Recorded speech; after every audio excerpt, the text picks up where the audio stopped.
some of the things that you have to watch for with your azaleas. You have to keep them in a bright location, but out of the direct sun here in Florida. They like a dappled light. They like an acidic-based fertilizer. I typically start fertilizing them in spring, just before they bloom, and I continue to fertilize them till about October. I don't fertilize in the winter months because if they try to push out some fresh new growth, if we have a freeze, that growth can die, and sometimes it dies back hard. Also, they can abort their flowers, so I stop fertilizing them in the winter. Also, any large cuts that are made on azaleas, you have to be really careful of, because if you make a large cut like you typically would with a ficus or something to bring them down, they tend to die back all the way down into the roots.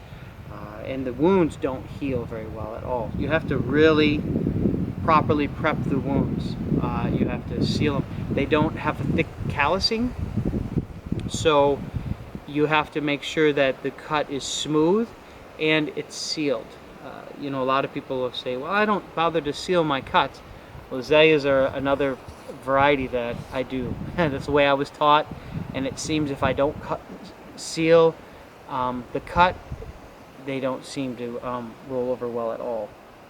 If it's a really large cut, I'll do it in stages, where maybe I'll cut it back, or I'll cut a section of a branch and I'll wait for it to callus over, and then I'll cut another section of the branch, I'll wait for it to callus over, and then I'll cut it off, maybe over a 2 or 3 year plant, especially once the azalea is in a bonsai pot. Here in Florida, when we repot our azaleas, we typically take all the flower buds off. I repot my azaleas in February and March, which a little bit earlier than what they say in the books, but when these guys bloom in May, here in Florida, Satsuki azaleas typically bloom in May, you are already having 90-95 degree days.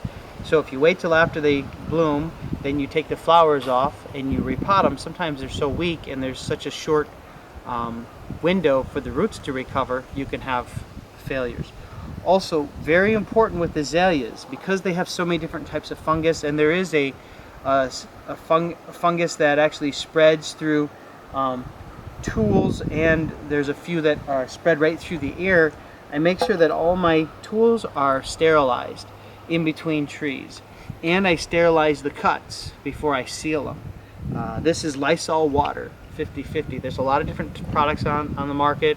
A lot of different artists use a different type. When Roy Nagatashi came here about 15 years ago, he called this his miracle juice, and I've just been using it ever since, and I stopped having problems with dieback on azaleas. So it was almost immediate. After I started using it, I stopped having any problems, so I've just continued to use it.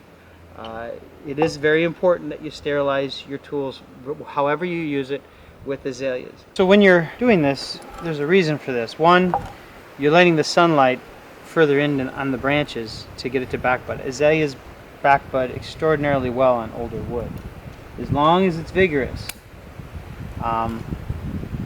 Also, having good airflow helps stop stress and fungus and insects, because you can actually get sunlight and new growth all on the inner sections of the tree. So many people, when they have azaleas, they love the blooms, and they leave the blooms on throughout the whole blooming cycle, because they don't bloom all necessarily at the exact same time. You'll get some that'll bloom a little earlier, and then you'll have some that'll bloom a little later.